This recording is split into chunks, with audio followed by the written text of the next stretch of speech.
Lucas 9:18-22. Ang mabuting balita ng Panginoon ayon kay San Lucas. Isang araw, samantalang nananalangin mag-isa si Jesus, lumapit sa kanya ang kanyang mga alagad. Tinanong niya sila, "Sino raw ako ayon sa mga tao?" Sumagot sila, "Ang sabi po ng ilan ay si Juan Bautista kayo. Sabi naman ng iba, si Elias kayo. At may nagsasabi pang nabuhay ang isa sa mga propeta noong una.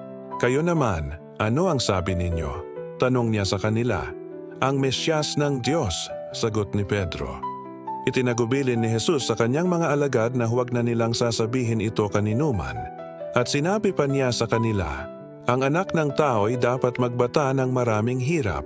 Itatakwil siya ng matatanda ng bayan, ng mga punong saserdote at ng mga eskriba.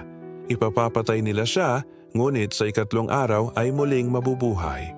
Ang mabuting balita ng Panginoon.